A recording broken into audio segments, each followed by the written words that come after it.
Hello friends, welcome to our channel. Today we're going to take a look at another horrible case with you. The case of Alexandria Costiel. Alexandria Ally Costiel was born on September 11, 1997 in St. Louis, Missouri to Cindy and Keith, and had a brother, Andrew. Her contagious smile and warm personality instantly drew people to her. With her infectious joy, Ally made everyone around her feel comfortable, earning her a beloved status in her community. From a young age, Ally's bubbly nature stood out. She possessed an innate ability to make people smile and brought happiness wherever she went, whether playing with friends, interacting with classmates, or spending time with her family. Ally's friendly nature made her positive energy infectious. She could easily connect with people from all walks of life and was never hesitant to strike up a conversation with someone new. In addition to her charming personality, Ally was known for her unwavering kindness and compassion. She was always willing to lend a helping hand or offer a listening ear to those in need. Ally attended Lindbergh High School, where she was a track athlete and cheerleader. It was during her time at Lindbergh that she met her best friend, Maddie Norris, and the two formed an unbreakable bond.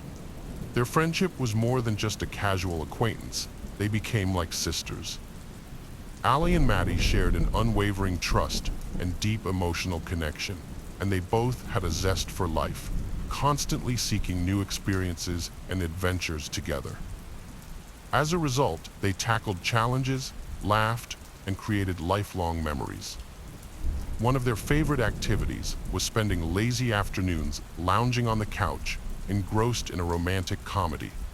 Their go-to movie was Legally Blonde, which they would watch repeatedly, always finding something new to laugh at and enjoy. The lighthearted humor and relatable characters provided them with endless entertainment. When Ally obtained her driver's license, she and Maddie discovered the joy of hitting the open road. They would often take Ally's convertible, top down, and cruise through town, feeling the wind in their hair and the warm summer air on their skin. As Ally's senior year of high school approached, she found herself without a date for the upcoming prom. Despite receiving a few offers, she hadn't been in a relationship or had a serious boyfriend, which made her feel disappointed and consider skipping the event. However, her friend Maddie stepped in to help. Determined to make things right, Maddie offered to accompany Ally to prom as her date, and Ally, touched by her friend's kindness, gratefully accepted. On prom night, Ally wore a stunning red dress. After graduating from high school, she eagerly enrolled at the University of Mississippi, also known as Ole Miss, in Oxford, Mississippi, which had always been her dream school. The university's large size and thriving community drew her in. As a sports enthusiast, she was particularly excited about the college's renowned football program, which was steeped in tradition and community spirit. In the fall of 2006, Ally began her freshman year at Ole Miss, where she majored in marketing and business. Ally was drawn to Ole Miss for one particular reason. She'd always dreamed of meeting a charming Southern boy, falling in love, and starting a family. She thought the university's campus was the perfect place to find her future partner. As she began her new life chapter, Ally took advantage of the opportunities Ole Miss offered. The university's medium size and strong sense of community allowed her to interact with people from diverse backgrounds. The lively campus atmosphere fostered a sense of belonging, and Ally enthusiastically participated in various university events and activities. During her time at Ole Miss, Ally joined a sorority, Alpha, and was one of its founding members. She also served as the president of the Ole Miss Golf Club. In addition to her academic pursuits, Ally embraced the university's rich traditions, including its beloved mascot, the Ole Miss Rebels. Attending the University of Mississippi was a time of growth, friendship, and self-discovery for Ally. Her friendly, kind nature made it easy for her to connect with others, and soon she became a familiar face on campus. One of her college friends, Morgan Hall, was particularly impressed by her remarkable strength and determination when she effortlessly rearranged her dorm room furniture on her first day as a freshman. At a campus party, Ally met Elizabeth Brick, and they instantly clicked. It was as if they had known each other for years. Their connection was that strong. They seemed destined to be friends, and Allie felt an instant bond with Ely, as they called her. Allie had always been captivated by sunsets. The changing colors of the sky as the sun descended towards the horizon mesmerized her. Among the colors that made up a sunset, pink held a special place in her heart. It was not only her favorite color, but also one that brought her a sense of calmness and peace. The soft, delicate hues of pink reminded her of nature's tranquility and beauty. Determined to share her appreciation for the beauty surrounding her, Allie made it her mission to capture stunning shots of sunsets. She was on a quest to take as many photos of this natural phenomenon as possible. To showcase her collection, Allie created an Instagram account dedicated to her sunset photos, eager to share her love for them with the world. Allie met Brandon Held, a boy from Fort Worth, Texas, one night at a bar downtown in Oxford. She was immediately attracted to him and developed a crush. She invited him to several of her sorority dances, and over time, her feelings for Brandon grew stronger. Brandon was raised in a loving Christian family in Fort Worth. His upbringing was privileged, given that his father was a prominent doctor. He had a typical Texan childhood, enjoying outdoor activities like hunting, fishing, and soccer. During a school break, Allie's best friend, Maddie Norris from St. Louis, Missouri, visited her in Oxford. Maddie was eager to meet Brandon, having heard Allie's constant praise. However, Brandon failed to reach out or make an appearance, which hurt Allie deeply. She had trusted him to make an effort to connect with her and her friend. Maddie, witnessing Allie's pain, felt terrible for her. Although Allie seemed hurt by Brandon's actions, she remained resilient and determined to make the most of her time at Ole Miss. During her freshman year, she flourished academically and socially, making friends and enjoying her college experience. As Allie's senior year at Ole Miss approached, July 2019 was a time of excitement and anticipation for Allie and her parents, Cindy and Keith. With Allie about to begin her final year of education, her parents decided to visit her in Oxford for a few days. They were eager to see their daughter thriving in her element and get a glimpse of her life at the university. That summer, Allie taught a fitness class and attended summer school. When her parents arrived, Allie enthusiastically showed them her favorite spots around town, taking them on a personalized tour of her campus. She shared her excitement about the various buildings and landmarks, giving Cindy and Keith an opportunity to witness her growth and take pride in her accomplishments. While Allie's parents were visiting, Cindy cooked her daughter's favorite dinner one evening, and they shared a special meal together, bonding over the delicious food and reminiscing about old times. Because Allie loved everything beachy, she and Cindy drove to a store and bought beach-themed home decor items for her apartment. They spent a few hours shopping for items that would add a touch of coastal charm to Allie's living space, including beach-themed decorations and colorful throw pillows. As Allie's parents were preparing to return home to St. Louis, Allie begged them to stay one more day, wanting them to experience more of what Oxford had to offer before they left. Despite their initial plan, Cindy and Keith eventually agreed to stay an extra day, on July 19th, the day they were originally supposed to return home. Later that evening, around 7 p.m., Allie's parents called, and Allie answered the phone, still groggy from having just woken up from a nap. She told her mom about her plan to go out with friends that evening. Unaware of the conversation's significance, Cindy told Allie she loved her and hung up, unknowingly speaking to her daughter for the last time. Sardis Lake, a 30-minute drive from Oxford, is a vast area popular for hunting camps and recreational spaces. The area is large, and the local sheriff's department patrols it regularly to ensure security. On June 20th, 2019, a police officer was assigned to patrol Sardis Lake in the early morning hours. Darkness surrounded the isolated lake, where the officer drove, sensing desolation. He spotted something odd near a picnic table, got out and was met with horror, a young woman's body, riddled with 9 gunshot wounds. The officer was shocked by the discovery and immediately called for backup. Within minutes, additional officers and medics arrived at the scene.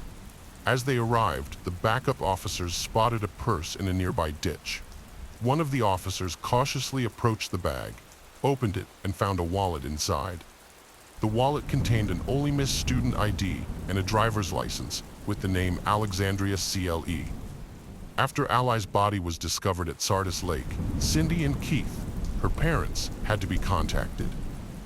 At the time, they were at their home in St. Louis, far away from their daughter, and they never expected to receive a phone call in the middle of the night with the devastating news that Ally had been the victim of a homicide. This news was extremely difficult for Cindy to accept.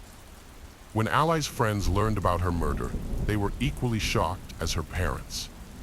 Her friends felt a deep void in their hearts as they remembered Ally, a vibrant and full-of-life person.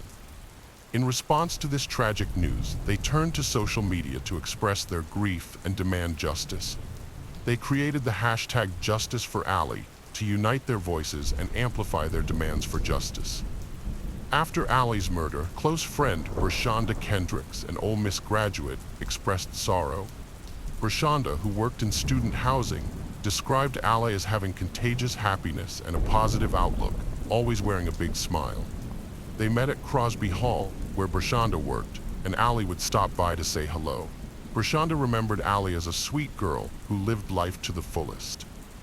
Ally's sorority, Alpha Sorority, released a statement expressing their shock and sadness at the loss of one of their members. They stated that they were grieving the loss of Ally Costiel and sent their deepest sympathies to her family during this incredibly difficult time. The sorority hoped for solace for their Alpha I sisters. At the Sardis Lake crime scene, where Ally's body was found, investigators discovered several cans of White Claw seltzer scattered on the ground, along with 140 caliber shell casings. A ballistic expert was called in to analyze the scene and reconstruct the events. According to the expert's analysis, the killer was sitting across from Ally on the picnic table benches when they fired the initial shot. After firing the first shot, the shooter stood up and began circling the table, closing in on Ally with each step, firing additional rounds. The expert theorized that one of the rounds fired by the shooter missed Ally and became lodged in the wooden picnic table. Crime scene investigators thoroughly searched Ally's apartment, looking for any evidence that could help identify and catch her killer. During the search, they found Ally's Apple Watch, but despite their efforts, they couldn't find her phone, either at the crime scene or in her apartment. Strangely, some of the messages she received the night before her murder were synced with her watch. As investigators analyzed the content of these messages, they found that Ally had been chatting with Brandon Thiesfeld for a long time. The messages revealed that Ally and Brandon had planned to meet up. The detective in charge of Ally's murder case decided to contact Brandon early on Sunday, the day after Ally's murder. He asked Brandon to come to the police station for an interview, but Brandon said he couldn't make it that day. Instead, Brandon offered to meet the detective at 8:30 a.m. the next morning. However, Brandon failed to show up for the scheduled interview on Monday morning.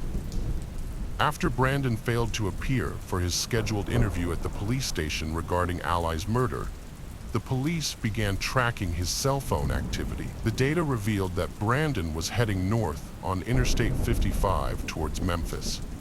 The police interpreted this as an attempt to flee, so they obtained an arrest warrant and issued a "Be on the lookout" alert for his vehicle, which had a distinctive license plate, making it easily identifiable.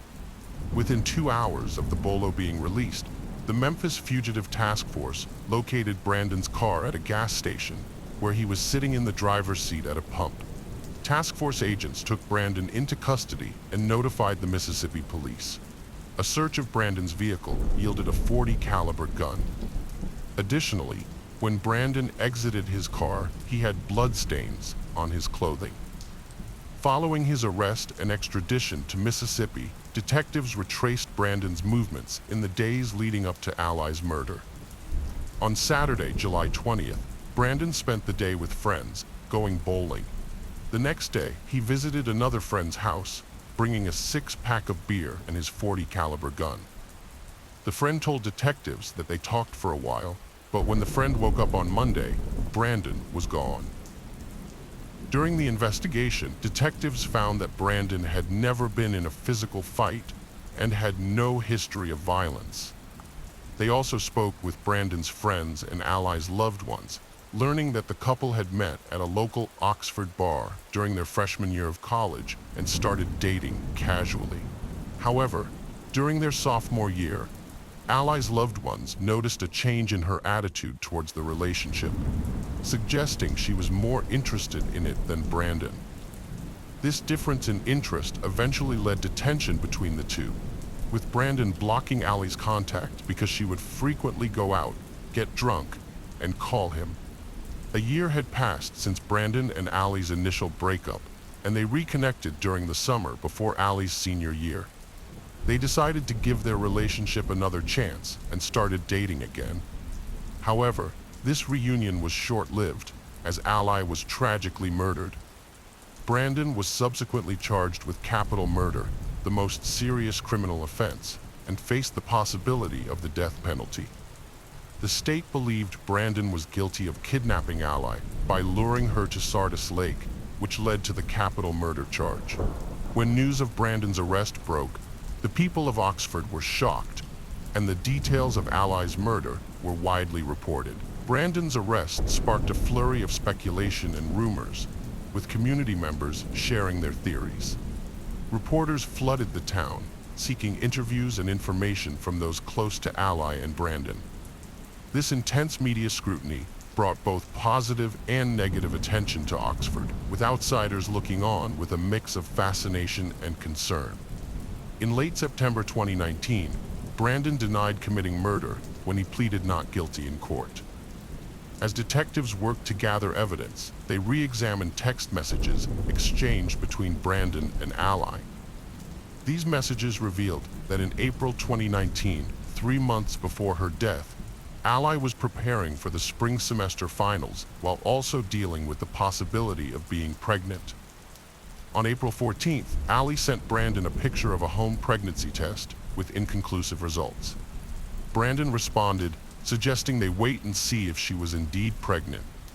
If so, he made it clear they wouldn't keep the baby and told Ally, "We can get a pill," implying an abortion. However, Ally was uncertain about terminating the pregnancy, mentioning she might meet someone who'd love her and the baby. Despite this, Brandon remained firm in his decision, telling Ally that having a child would ruin his life. The detectives discovered CCTV footage of Ally leaving a bar on Oxford Square at around 11:45 p.m. on July 18th. About an hour later, at 1:30 a.m., Ally met Brandon, and he drove them to Sardis Lake. Brandon's defense team stated that Ally and Brandon had been drinking throughout the day. According to Brandon's defense team, when they arrived at Sardis Lake, they sat at a picnic table, listening to music. At some point, Brandon got up, walked to his truck, used drugs, and then returned to Ally, where he retrieved his .40 caliber weapon. Brandon's defense team claimed that a shooting occurred across the lake, and after the incident, Brandon sat down and continued talking to Ally. However, things suddenly changed, and he fatally shot her. The defense team argued that Brandon's actions were due to his intoxication from drugs and alcohol. In contrast, the detectives and Ally's family believed that Brandon murdered Ally because he suspected she was pregnant, which would have negatively impacted his life. They saw the murder as premeditated, cruel, and calculated. On August 27, 2021, Brandon accepted a plea deal offered by the state, which spared him from the death penalty. As part of the agreement, he pleaded guilty to first-degree murder and received a life sentence without the possibility of parole. In a show of support, Ally's friends and family attended the court hearing, all dressed in pink, Ally's favorite color. After the judge announced the sentence, Brandon turned to Ally's family and expressed his remorse for his actions, asking for their forgiveness. He acknowledged the immense pain he had caused, and hoped they could find it in their hearts to pardon him. According to Ally's autopsy report, the official conclusion was that she was not pregnant at the time of her death. However, her mother, Cindy, is convinced that Ally was expecting a child and lost it. A memorial was set up at Sardis Lake, the site of Ally's murder, by her family and friends. Despite their grief, Ally's parents, Cindy and Keith, hold on to the memories of their daughter. The unspoken sorrow still affects them deeply. Whenever Ally's friends see a pink sunset, they are instantly reminded of her. In her memory, they have dedicated their lives to keeping her spirit alive and spreading love and light, ensuring she is never forgotten. The case of Chad Dorman. Chad Dorman, a 32-year-old resident of Claremont County, Ohio, was married to 34-year-old Laura. Together, they had a blended family consisting of Laura's 16-year-old teenage daughter, Alexis, from a previous relationship, and their 3 young sons, Hunter, Clayton, and Chase, aged 3, 4, and 7, respectively. The 3 boys were inseparable, shared a love for sports, and were known for their humorous and affectionate nature. Laura was a stay-at-home mom, while Chad worked to provide for the family. They resided in a modest 3-bedroom, 2-bathroom house in New Richmond, a small town of approximately 2,000 people, situated along the Ohio River in Claremont County. Until tragedy struck, they lived an ordinary and unassuming life. On June 15, 2023, Chad returned home from work earlier than usual and decided to take a nap with his family. He invited his wife Laura and their 3 sons to join him in their bedroom, where they all sat together, laughing and chatting. Unbeknownst to Laura, this loving moment was about to turn into a nightmare. After a few minutes, Chad got up and opened the gun safe beside their bed, loaded the Marlin Model HC-22 rifle, and shot his 4-year-old son Hunter twice. Meanwhile, their daughter Alexis was watching TV in the family room when she heard the gunshot.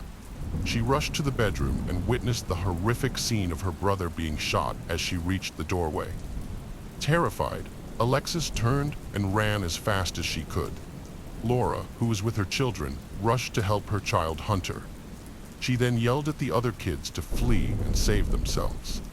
Alexis saw the oldest boy running out the wrong door towards a field and shouted at him to keep going. Chad followed him, and moments later, he shot his 7-year-old son Clayton. After Clayton fell to the ground, bleeding badly, Chad stood next to him, seemingly triumphant. Alexis witnessed the entire scene, horrified. She then ran into the house, grabbed her youngest brother, and escaped to safety, desperate to protect their lives. Chad chased after Alexis and caught up to her, raising his gun and ordering her to put down the 3-year-old Chase. Alexis wept and begged Chad not to shoot her, pleading with him to stop. Chad attempted to shoot her in the head, but luckily he had just run out of bullets. Alexis fled to the nearby fire station, where she stopped a passing woman and urgently told her that her stepfather had killed her entire family. She then called 911 at 4:15 p.m. She was running down the street, saying her stepfather had killed everyone in her family. She called 911 and explained that she said her stepfather was killing everybody in her house. The 911 operator asked if she could tell how many people had been shot. She replied that she thought it was 2 children. Meanwhile, 3-year-old Chase was reunited with his mother. However, a heated argument erupted between Chad and Laura over custody of Chase. Chad attempted to wrestle Chase away from Laura, but she clung to him desperately, trying to shield him from harm. In a shocking turn of events, Chad bit Laura and then pressed the gun to her thumb, firing it. Severely wounded, Laura released her grip on Chase. Chad then callously shot Chase in the head. Afterwards, he coldly arranged the lifeless bodies of all 3 children in a straight line. Having committed the atrocities, Chad sat calmly on his front porch, feigning nonchalance, while Laura lay inside the house, screaming for help. Following the 911 call, police officers arrived at the scene at 4:25 p.m. When they arrived, they found Chad sitting on his porch, a rifle beside him. The officers promptly apprehended him and put him in handcuffs. Chad displayed a calm demeanor and offered no resistance. While one officer restrained him, another tended to the three victims. Despite their efforts, paramedics were unable to save the children, who succumbed to their gunshot wounds. Laura was subsequently rushed to the University of Cincinnati Medical Center to receive treatment for her injuries. Chad Derman's stepdaughter, Alexis, was fortunate to have escaped the tragic events alive. On June 15, 2023, she managed to flee the house the same day Chad killed his three sons. The police arrested him at 4:27 p.m. When officers apprehended him, he displayed a surprising calmness and politeness, as if nothing out of the ordinary had occurred. Subsequently, he was taken into custody for further questioning and investigation. During the interrogation, Chad Derman confessed to the police that he had been planning the murders since October 2022. He also revealed to the investigators that he had gone without sleep for 3 to 4 days, overwhelmed by the unbearable thought of killing his own sons. These confessions provided a disturbing insight into his state of mind in the lead-up to the tragic events. The investigation continued, focusing on whether Chad had a history of violent behavior.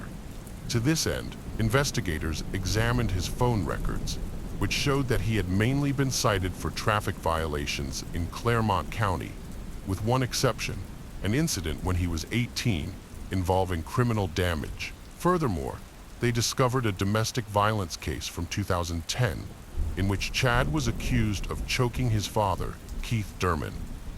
However, the case was eventually dropped when Keith Derman failed to appear in court to testify for the prosecution. These records provided valuable insight into Chad's legal history and his past interactions with law enforcement in the county.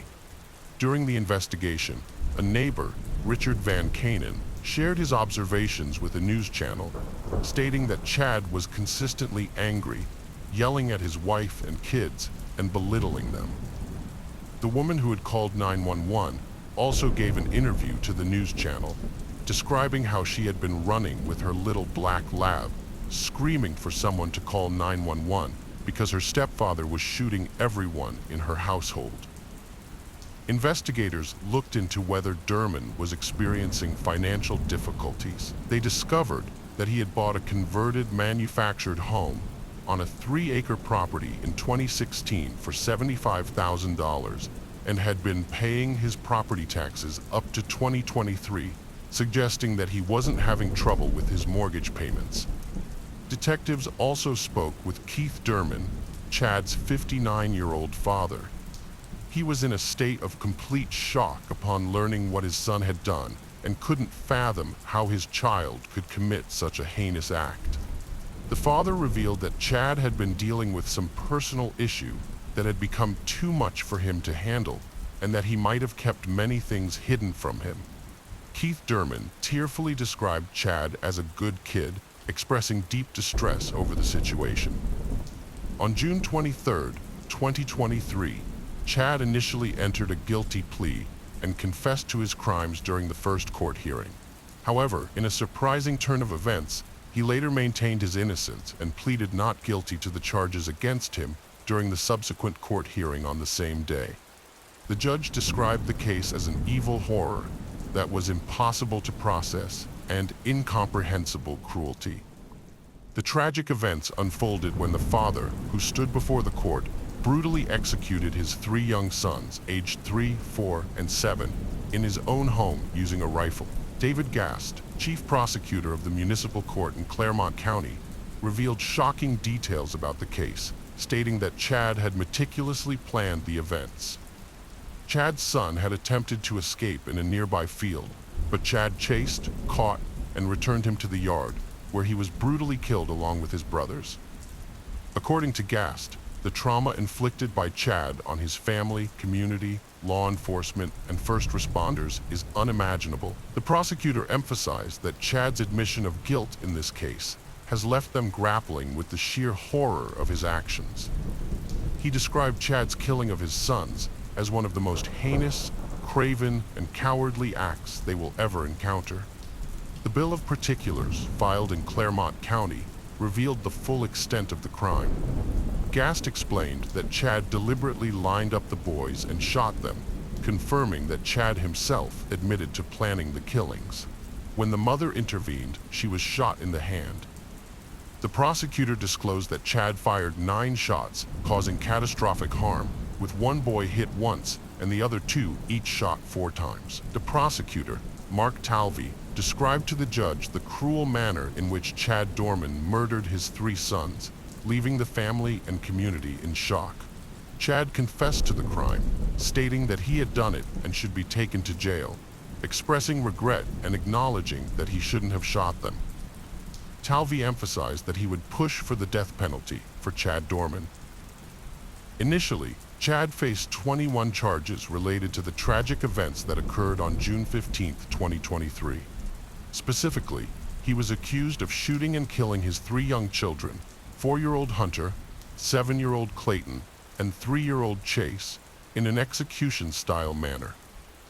The grand jury has now indicted Chad on 21 counts, including 9 counts of aggravated murder, 8 counts of kidnapping, and 4 counts of felony assault, which could lead to the death penalty if convicted. Claremont County Municipal Court Judge Jason Nagel ruled that Chad Dorman should be held in the Claremont County Jail and set his bail at a record-breaking $20 million. During a subsequent court hearing, Dorman's lawyer requested that the death penalty be removed from consideration, arguing that Dorman was severely mentally ill when he fatally shot his 3 sons on June 15, 2023. Dorman has since pleaded not guilty by reason of insanity nearly 9 months after the incident. The Claremont County prosecutors allege that Dorman deliberately killed his 3 young sons. Experts will reassess Dorman's mental state at the time of the murders. Dorman's lawyer maintains that executing someone with severe mental illness is cruel and unusual punishment, violating both the Ohio and U.S. constitutions.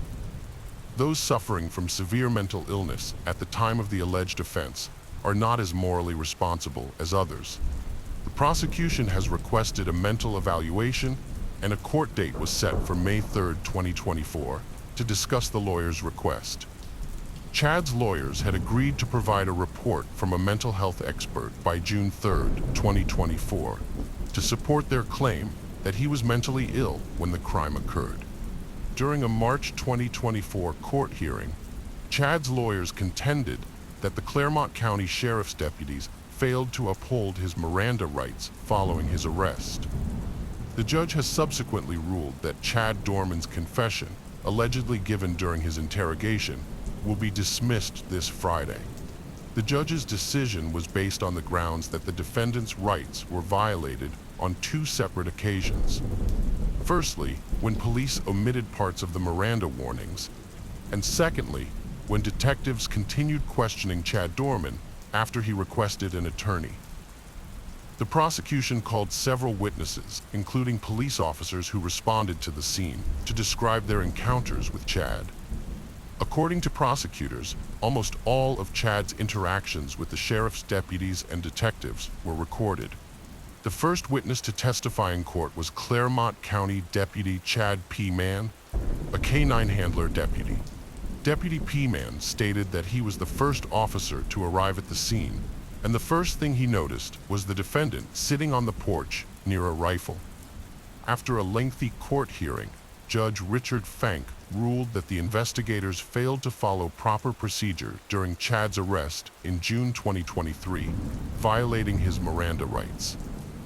Chad's lawyers argued that he requested a lawyer at least twice during his 3-hour interrogation, but detectives ignored his requests and continued questioning him. They also claimed that Chad's initial guilty plea was a result of pressure from investigators. The judge's decision stated that the detectives did not fully inform Chad of his rights before the interrogation, making any statements he made during that time inadmissible in future court proceedings. This ruling significantly impacted the trial, limiting the evidence that could be presented against Chad and adding complexity to the legal process, which has heightened public interest in the case. If convicted, Chad faces the death penalty, with his trial set to begin in July. However, this recent ruling may alter the course of the trial. A final court hearing is scheduled for June 14th, just before the anniversary of the incident, and the trial is expected to take place from July 8th to August 2nd, 2024. The motive behind Chad's actions remains unknown. Speculation suggests that he may have been motivated by a belief that his 34-year-old wife was cheating on him, but this is unconfirmed. Earlier, hundreds attended a fundraiser for the victim's family, which the community sees as the least they can do to support them, while the boy's father awaits trial for their murders. A memorial service was held on June 26th at First Baptist Church of Glenestee to honor the three boys. At the family's request, community members wore bright colors. The community is still grappling with the tragedy of the shootings and the loss of three innocent lives. Outpourings of support for the family, friends, classmates, and first responders continue to grow, showing no signs of slowing. The case of Catherine Wells Burr. Catherine Wells Burr was born in 1989 in the United Kingdom to parents Phil and Jane Wells Burr. She had an older sister named Lynn. During her 2010 university break, Catherine met Rafal Novak, a 31-year-old employee, on a new vacuum cleaner production line. Rafal, a tall, handsome blonde from Poland, caught her attention. He had moved to England about 4 years earlier, leaving behind a former wife and son. Catherine and Rafal started dating, initially meeting for lunch at the production site's cafe. However, their lunches soon turned into romantic dinners.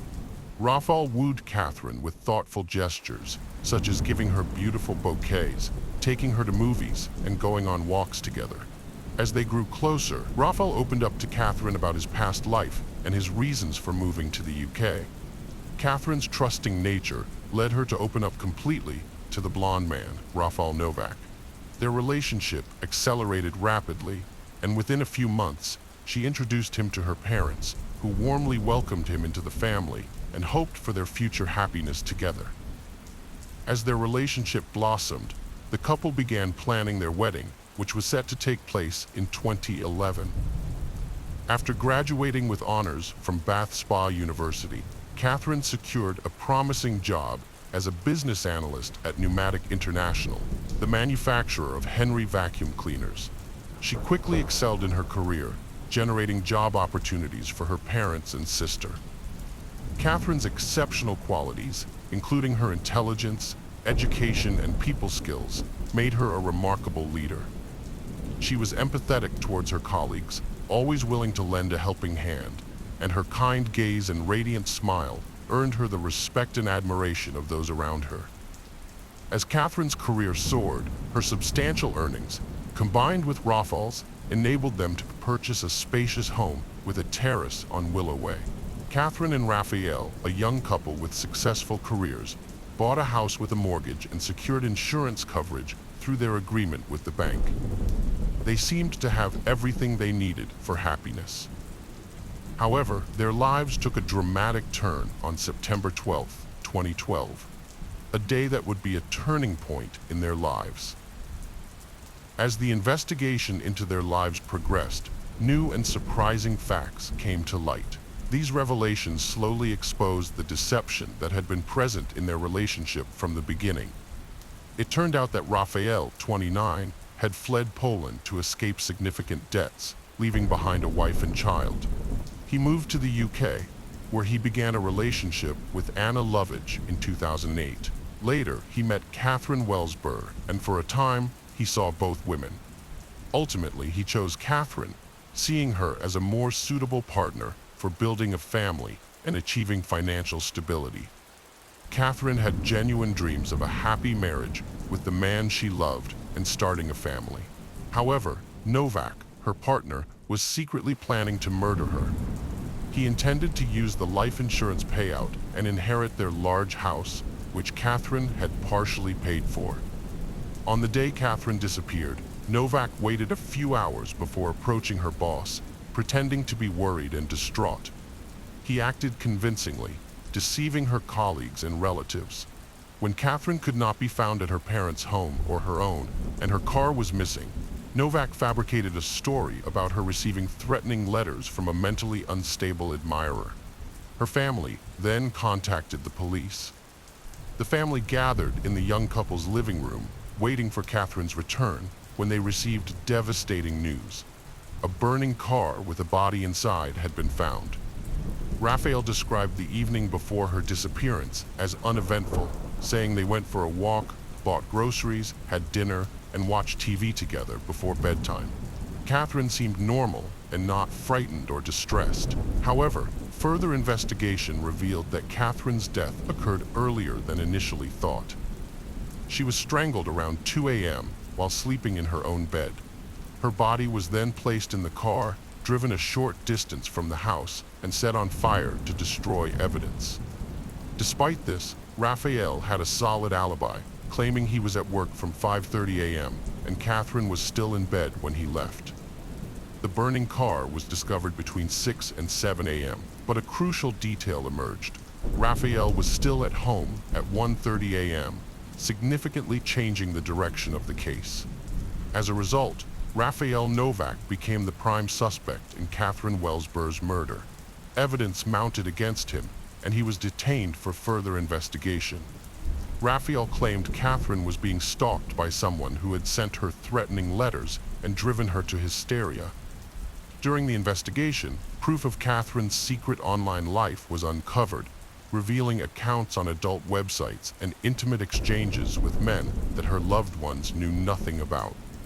A letter from a secret admirer was also found, but despite attempts to hide the truth, the evidence ultimately came to light. Raphael tried to mislead the investigation, but he made a critical mistake by not destroying key evidence that linked him directly to Catherine's death. This oversight gave the prosecution a motive to pursue. Examination of Novak's phone revealed that he had ongoing communication and meetings with Anna Lovich over the past few months. Further investigation revealed that Raphael also had a financial motive. Shortly before Catherine's death, they had taken out life insurance policies worth £123,000, with each other as the sole beneficiaries. The significant life insurance payout emerged as the primary motive behind Catherine's murder, and the arson of her car, which was intended to throw off the investigation. On the day Catherine disappeared, police found a message on Anna Lovich's phone from Catherine. They also discovered that Anna and her uncle had filled a gas canister at a gas station a few days before the crime. This led them to suspect Anna and her uncle, Todd Dmitry Shin, of being involved in Catherine's disappearance and trying to cover their tracks with arson. The investigation revealed that Anna, her uncle, and a third person had planned the crime meticulously over several months. They created fake accounts on pornographic websites, uploaded doctored photos of Catherine, and fabricated conversations with men to mislead the investigation. However, when confronted with the evidence, Anna and her uncle eventually cracked and started pointing fingers at each other. Anna accused Novak of killing someone for insurance money, while Novak claimed Anna did it out of jealousy towards a rival. The true culprits crafted a deceitful narrative around an innocent young woman, Catherine. They created fake online profiles for her, suggesting she was looking for casual sexual encounters. To cover their tracks, the conspirators went to great lengths to mislead investigators. They set Catherine's body on fire and fabricated a fake history for her, portraying her as a secretive and promiscuous person with many desires. They even created the illusion of a mysterious lover who might have killed her. One of them sent a text from Catherine's phone at 5:17 a.m. on the day she died, implying she was on her way to meet this fictional person. When forensic experts investigated the car fire, they found that Catherine was wearing her favorite nightgown, not the outfit she would have worn to meet a man, as she had claimed. This discovery led them to suspect that she was attacked in her own home rather than in the car. The police also found that a pillow was missing from her bed, and the remaining pillowcase had been recently washed and hung to dry. Further investigation revealed a SIM card in Anna Lovich's trash bin that was linked to the phone number Catherine had supposedly used to send texts that morning.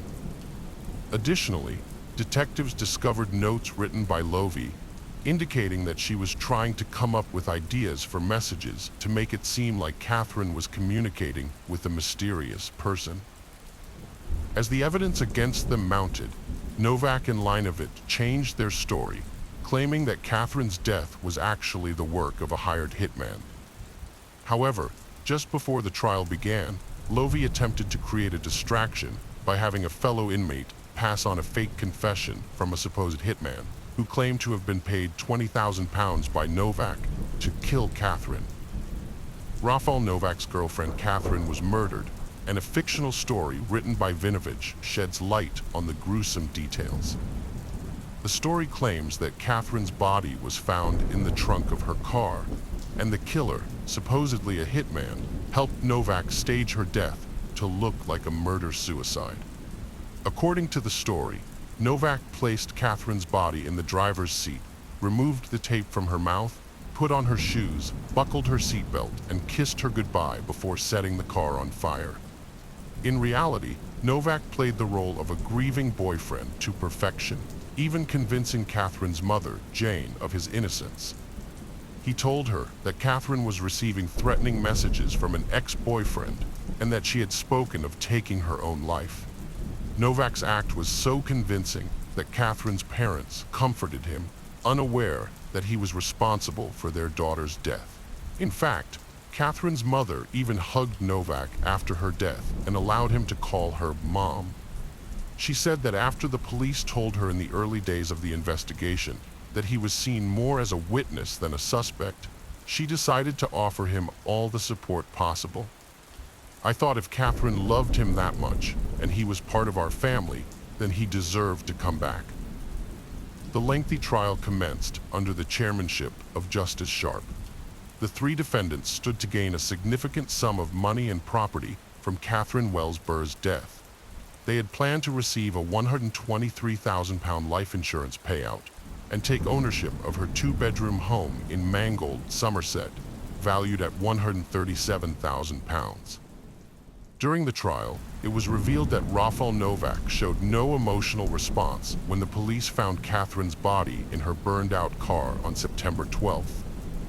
Meanwhile, Anna Lagvinovich frequently shook her head and laughed during the proceedings, implying that Novak was responsible for the crime. However, she refused to testify in her own defense. Dmitry Sheen also chose not to take the stand. According to reports, Judge Justice Sharp delivered a scathing rebuke to the defendants, in which she characterized the murder as a terrible, merciless crime that had been cold-bloodedly committed with a gross breach of trust.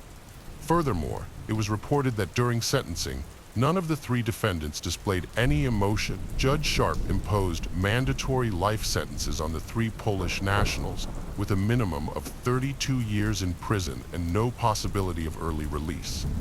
According to Judge Sharp, the defendants had taken the life of a beautiful young woman who had everything to live for, solely for financial gain.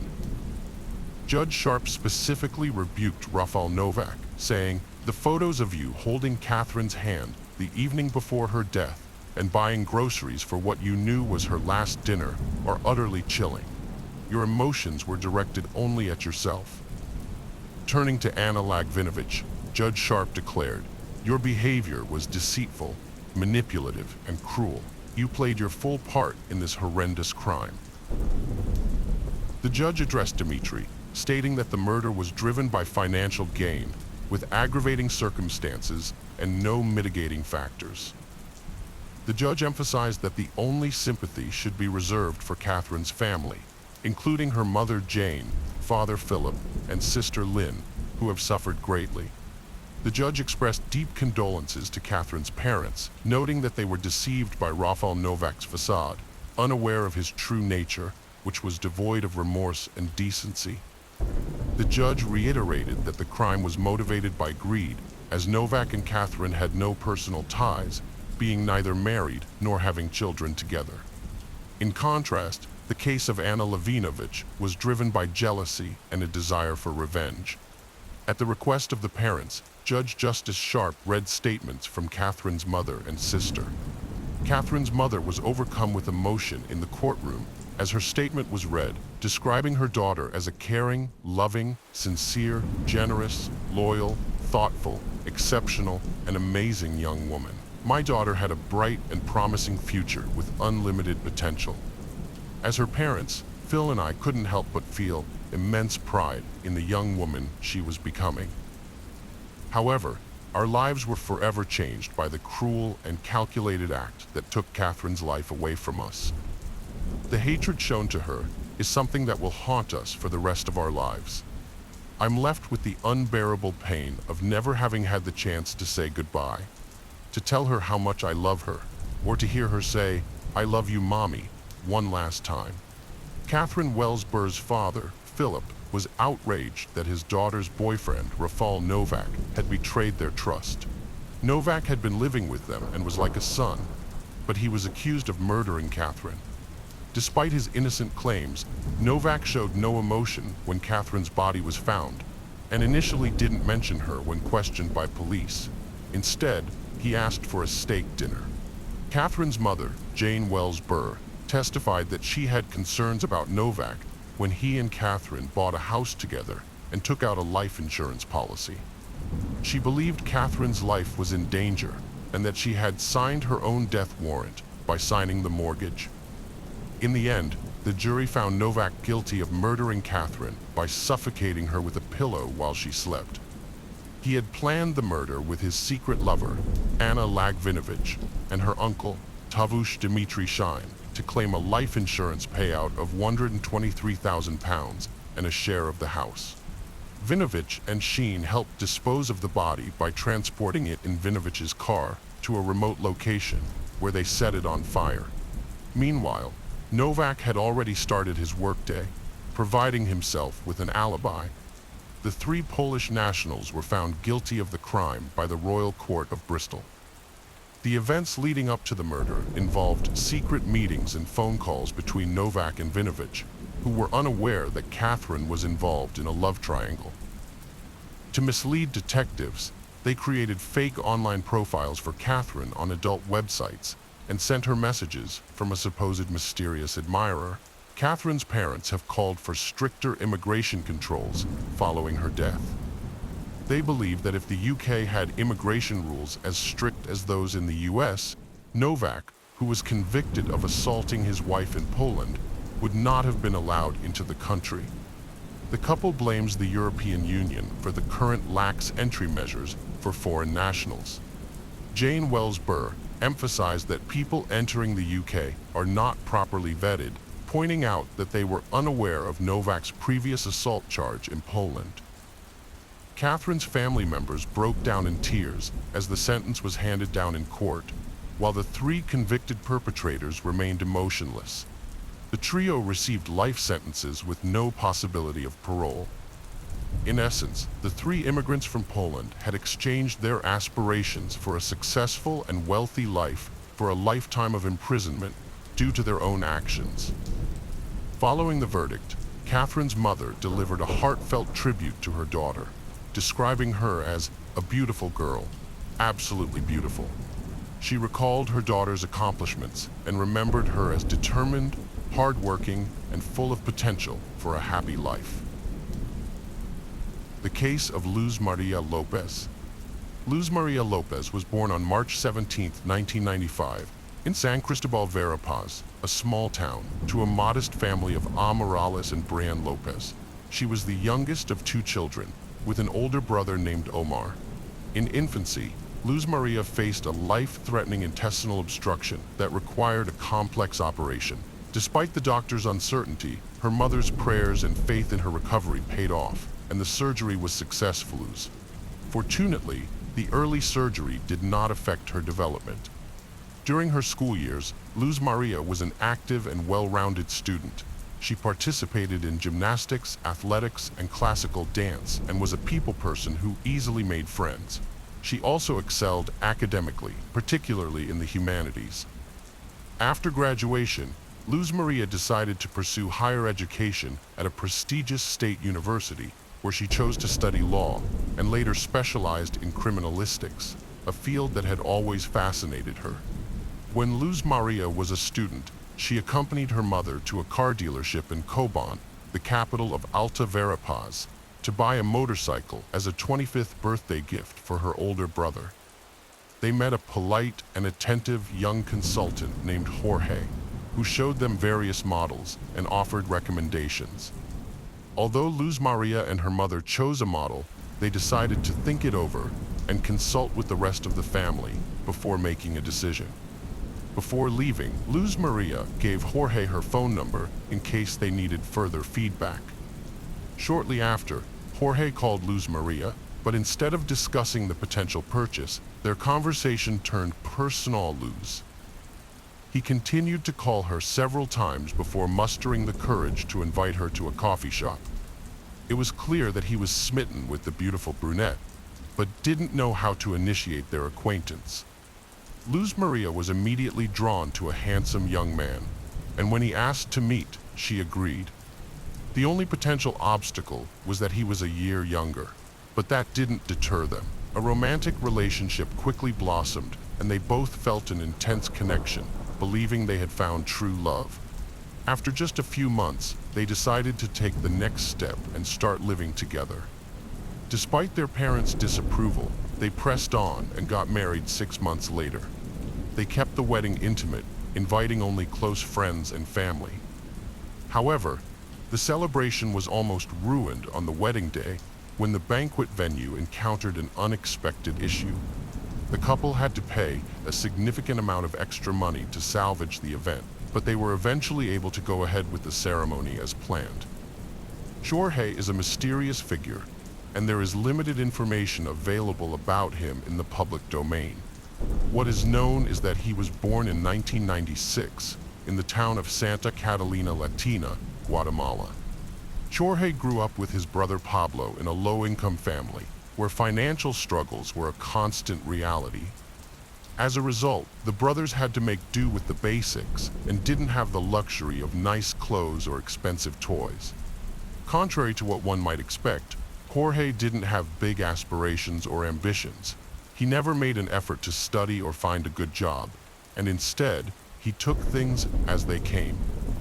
Those who knew Jorge described him as introverted, uncommunicative, and sometimes aggressive. He struggled with controlling his emotions, which made it difficult for him to form meaningful relationships or connect with the opposite sex.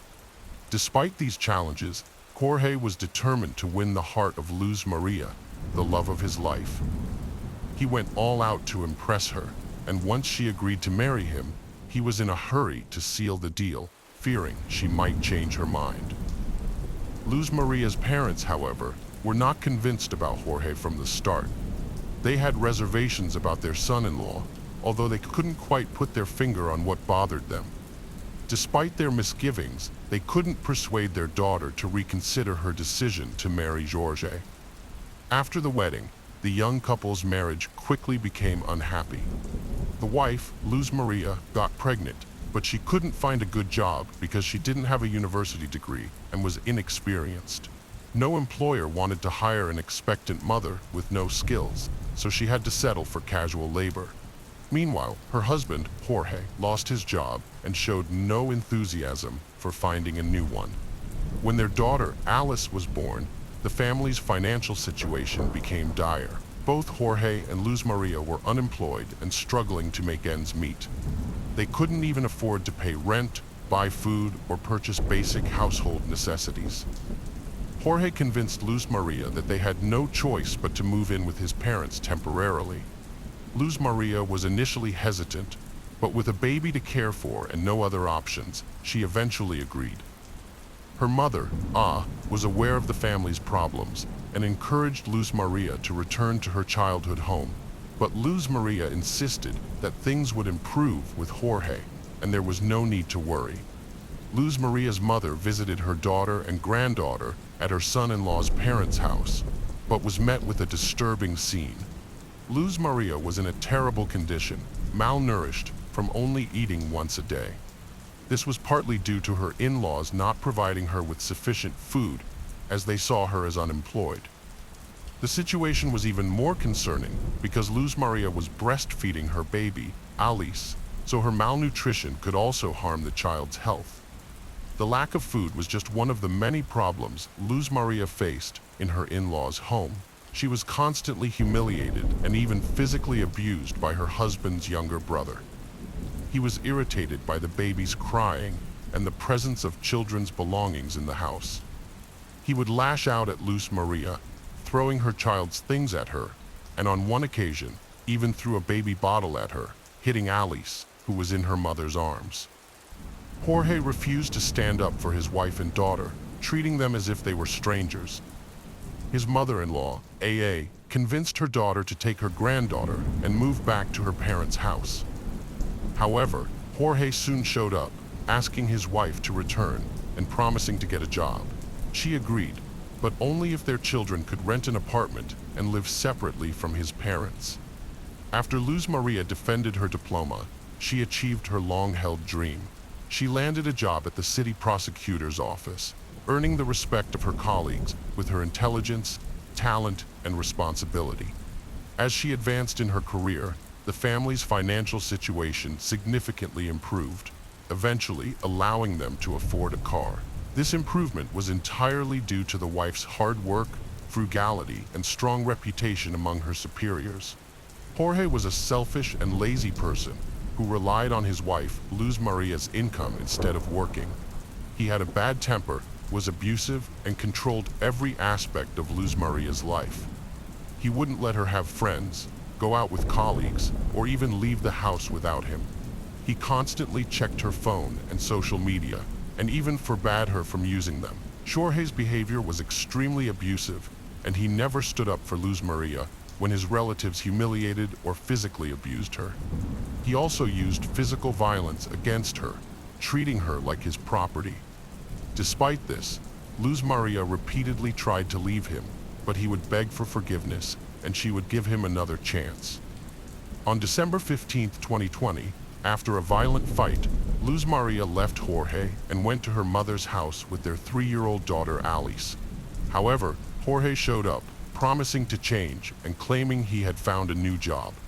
Luz Maria believed him again and returned to their apartment. In mid-January 2021, Luz Maria called her mother, complaining about Jorge's broken promises and theft, which had left them in a desperate situation. However, Luz Maria stopped responding to calls and messages, which was unusual behavior for her. Her mother grew concerned and went to her workplace, only to find out that Luz Maria was missing. The police were informed, and a nationwide search effort began, with Jorge as the prime suspect. He denied any involvement, claiming he was also searching for his wife. However, the investigation revealed that Jorge was the last person to see Luz Maria alive, and he was the only suspect in her disappearance.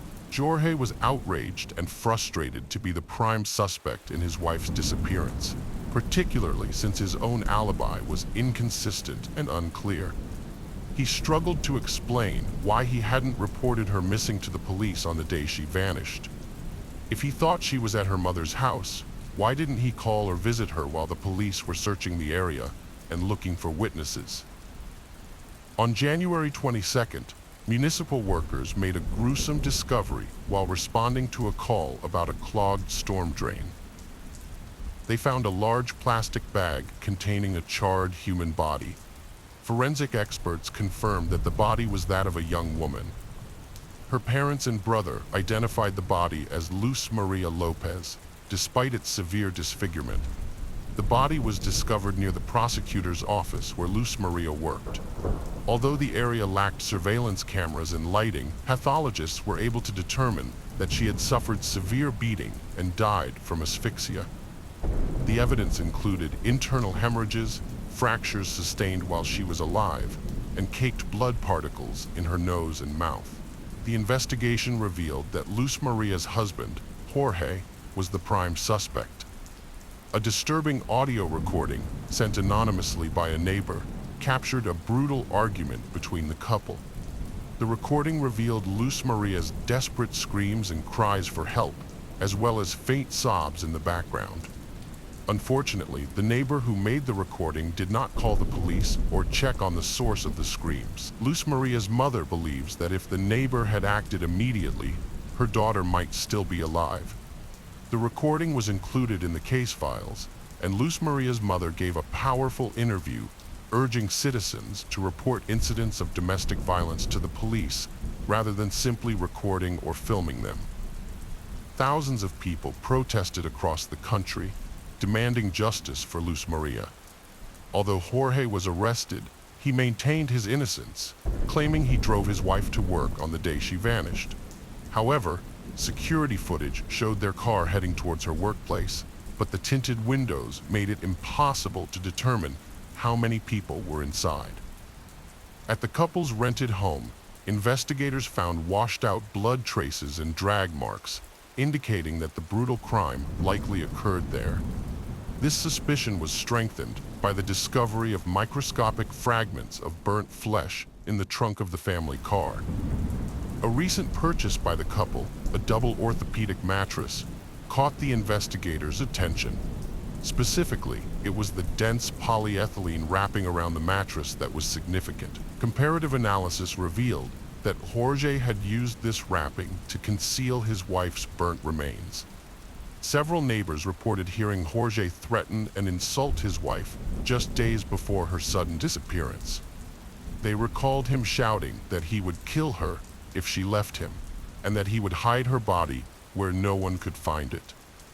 Based on the evidence collected by expert criminologists and witness testimonies, the investigation has reconstructed the horrific events of the crime. On the night of January 19, 2021, Jorge committed the murder, just one day after he and his wife had a violent argument. Jorge had a history of uncontrolled outbursts of anger, but this time he completely lost control. He brutally beat his wife, causing her to scream for help. The neighbors heard her cries, but failed to call the police. During the beating, Jorge broke his wife's nose and inflicted a severe head injury. Afterwards, he strangled her with his bare hands and attempted to dispose of the body. To do so, he dragged her into the backyard, poured campfire liquid on her, and set her on fire.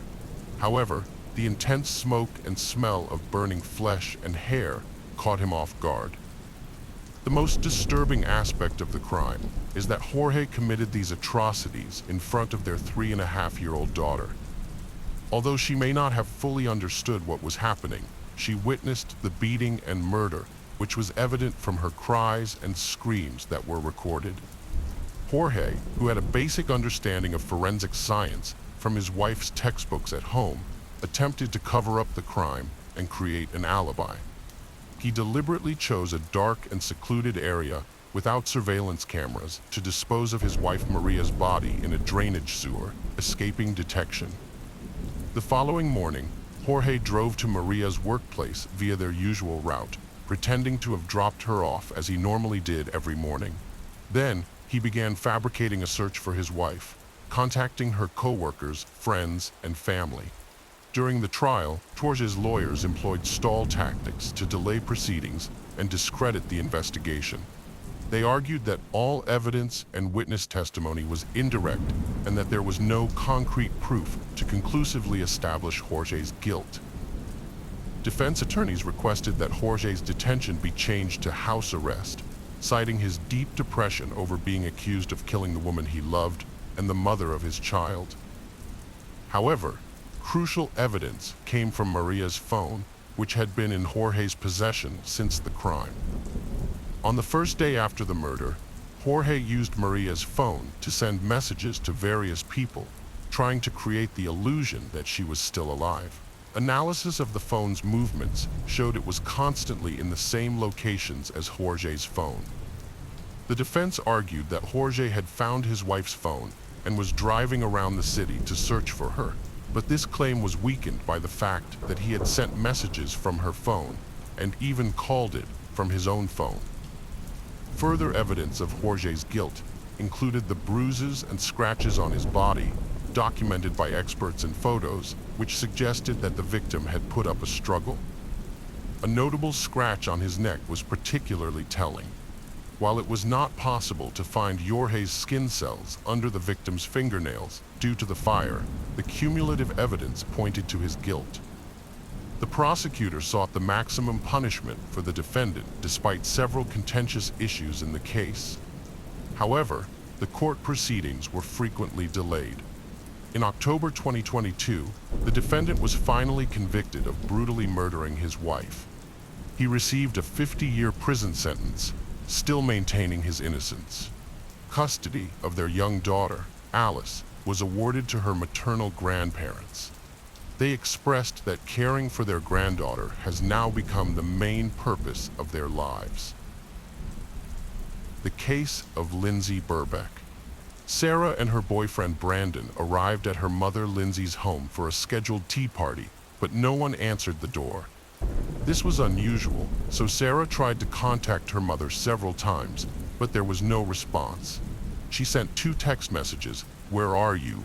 and a series of question marks, but still received no answer. After waiting outside for an hour, Sarah called her father, Tim Burbeck, to report that her mother was missing and not answering her phone.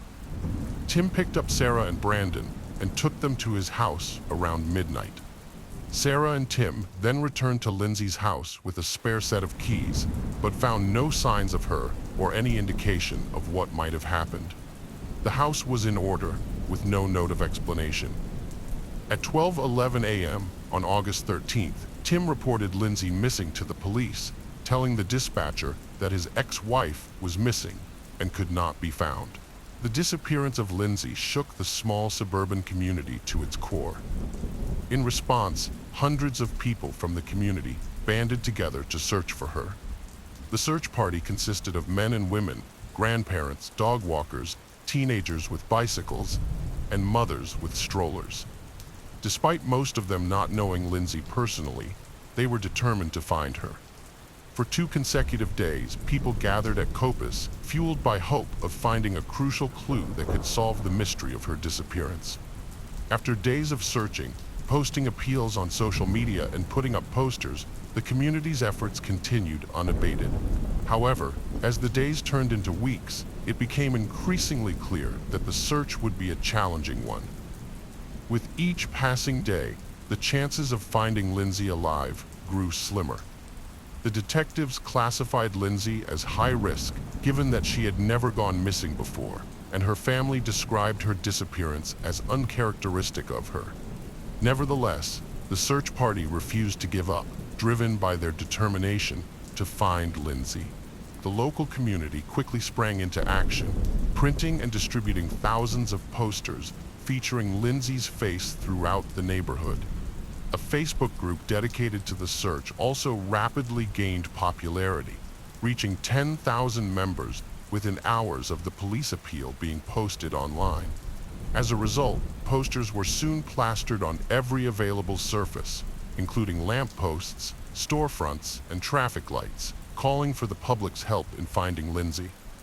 The police launched a comprehensive investigation into her disappearance from her home, involving specialist officers, dog handlers, firefighters, mountain rescue teams, volunteers, and the city's search and rescue team. They scoured the area around Copus and the surrounding countryside, using drones and helicopters to search popular walking and running routes. 4 days after Lindsay vanished, the police released CCTV footage showing her last known movements. The footage, captured at 4:10 p.m. on Burnley Road, showed her walking towards Copus, wearing a distinctive purple jacket, black leggings, and dark sneakers with white soles. As the search entered its 7th day, hopes of finding Lindsay alive were dwindling. Despite the extensive efforts, the police had yet to uncover any leads on her whereabouts. However, they stressed that there was no evidence to suggest she had fallen victim to a crime, leaving open the possibility that she might still be found alive. The search for Lindsay Burbeck continued into the evening, with hundreds of local residents joining the first mass public search of Copus after a social media appeal. The breakthrough came when a local resident's dog ran into a wooded area in Arrington Cemetery. The dog's strange behavior, sniffing and digging, caught its owner's attention. As the owner approached, they were met with a horrific sight. Something soft and unidentifiable underfoot, accompanied by a terrible smell and swarms of flies. Peering closer, the owner saw a foot protruding from the ground, surrounded by earth and grass, wrapped in clear plastic bags. On August 24th, 12 days after Lindsay's disappearance, her body was discovered in the cemetery, buried in a shallow grave. The gruesome discovery marked the end of the search for Lindsay and the beginning of a murder investigation.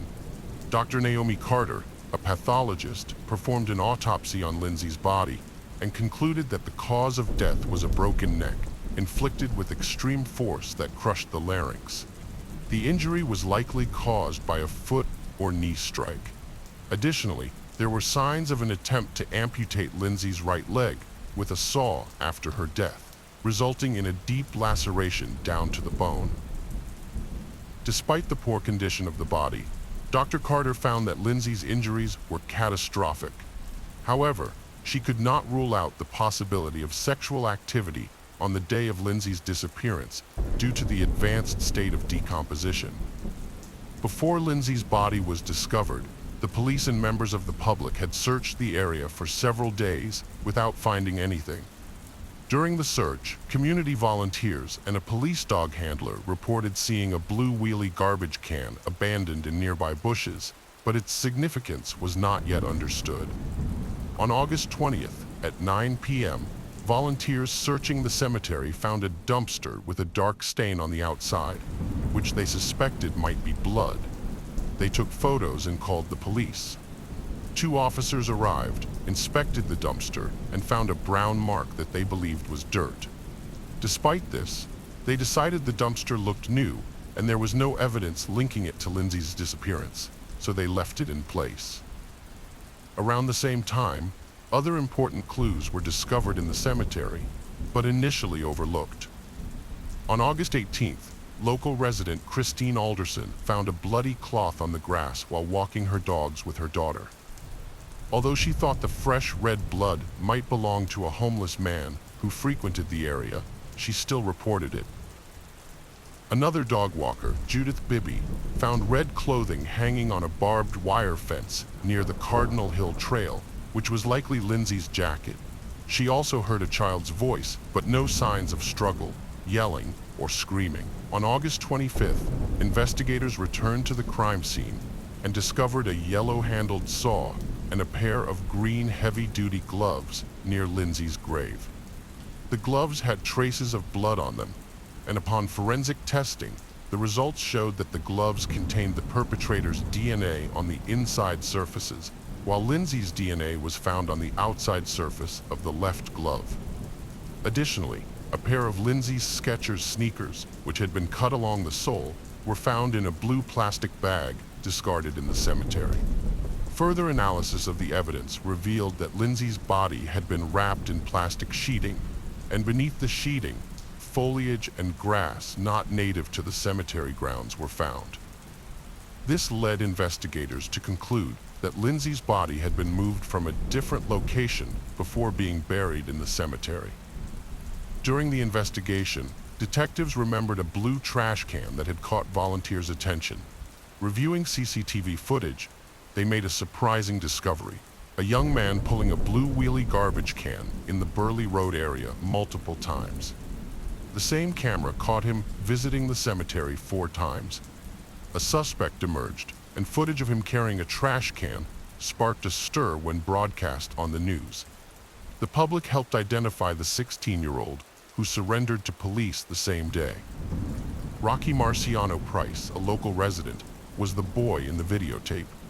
He lived with his parents and 5 siblings in their family home of 3 decades on Winnie Hill Road in Arrington. Rocky had several mental health conditions, including autism, attention deficit disorder, and hyperactivity, which he had struggled with since childhood. His low IQ added to his learning and communication challenges. Rocky attended an alternative school in Barnoldswick a few days a week, where teachers described him as quiet and nonverbal. A 2015 psychologist's report found that Rocky had a limited understanding of his emotions and emotional well-being. He struggled to connect events and emotions. A 2016 report stated that Rocky was unresponsive to strangers and required constant supervision and care. His teachers, including Timothy Bradley, who taught at the school for 18 months, tried to engage Rocky in his education, but he preferred hands-on activities to academic subjects. Rocky rarely participated in conversations, even when discussing topics that interested him. Despite this, he was physically strong and tough for his age. He enjoyed activities like going to the gym, tending to the family's chickens, watching movies, and playing Xbox. Rocky seemed to exist in his own world, often unaware of his actions. Rocky Price randomly targeted Lindsay, killing her simply because she was lonely in the wrong place at the wrong time. On the first anniversary of the crime, August 12, 2020, Price went on trial and was unanimously found guilty by a jury after an 8-day retrial and 4 hours of deliberation. Although Price admitted to helping dispose of Lindsay's body, he claimed he had no role in her murder. He stated that a stranger approached him and asked for his help in burying the body in exchange for payment. However, evidence found at his home in Arrington contradicted his claim, including plastic bags identical to those found at Lindsay's grave. Additionally, a tracksuit and other clothing found at his home matched the outfit he wore on surveillance cameras on August 12th, 16th, and 17th, further implicating him in the crime. Defense attorney Mark Fenn-Halls argued that Rocky Price, although responsible for burying the victim's body in the cemetery, was not her killer. Despite substantial evidence, Price pleaded not guilty to the crime, but admitted to moving the body. During the trial, Price, through his attorney, provided a statement explaining his movements between the crime scene in Copus and the cemetery where the body was found. However, the prosecutor maintained that Price acted alone. The motive behind the random attack on 47-year-old mother of two, Lindsay, was never revealed, as the perpetrator did not know the victim. The judge sentenced Price to life imprisonment with a minimum term of 16 years. He will be eligible for release when the parole board deems him no longer a danger to society. The judge described the attack as swift and brutal, stating that Price clearly intended to kill a woman who was walking alone just minutes before Lindsay's incident. Meanwhile, another woman, Zoe Braithwaite, had a narrow escape from a similar attack. She encountered a suspicious teenager wearing a hood and walking alone on a parallel path. Her instincts kicked in, and she became wary of the individual, noticing that he looked out of place for a walk in the woods at that time of year. She quickened her pace and eventually ran away, likely saving her own life. The judge noted that if it hadn't been Zoe, it could have been someone else, and it was unfortunately Lindsay who fell victim. This was a calculated and intentional attack. After attempting to target one woman, he deliberately pursued another lone woman. His actions after the crime reveal his ability to think and plan. His teachers testified that he excelled in practical tasks, which he utilized to conceal the body. Rocky Price made 2 trips to Copus on the evening of August 12th. At 6:55 p.m., he was caught on CCTV cameras carrying a black backpack, possibly containing a saw to dismember Lindsay's body. Later, at 8:28 p.m., dog walker Anthony Doe witnessed him pulling out an empty trash can from the same location where his grandfather and other family members are buried. Without showing any signs of panic or excitement, Rocky Price executed a premeditated plan to dispose of Lindsay's body. He placed her in a blue trash can, dragged her to the cemetery, and spent over an hour burying her near the railroad line. He left behind a saw, gloves, and a trash can at the scene. The senseless and brutal murder of a stranger in broad daylight is deeply disturbing to society. The random nature of the attack and his prior stalking of another woman demonstrate that he poses a significant threat to the public. Rocky Marciano Price's name and photo were published for the first time after a judge lifted restrictions following his guilty verdict. Previously, his identity was kept secret due to his young age. Although the jury knew details about Price, they were not fully disclosed until after the verdict. Price's mental illness does not excuse his actions, as he knew killing was wrong. Lindsay's funeral was held at St. Margaret's Church in Hapton on September 20th, where over 200 mourners gathered to pay their respects. As police directed traffic on Manchester Road, Lindsay's coffin, adorned with flowers, was carried into the church. The outpouring of sympathy was evident in the dozens of bouquets from friends, family, and strangers alike left at the scene in her memory. According to her daughter Sarah, Lindsay was a woman full of optimism and positivity, always looking forward to the future. In fact, she had plans to visit Glasgow with her friend Sharon and was hoping to find love on the Match.com dating site. Tragically, her bright future was cut short on a sunny summer day. Rocky Price's fascination with death and mutilation may be a symptom of a deeper issue, such as autism. This neurodevelopmental disorder can cause difficulties with social interaction, motor skills, and repetitive behaviors, leading to withdrawal and isolation. While the exact cause is unclear, the consequences of Rocky's actions fit the severity of his crime, including burying Lindsay's mutilated body.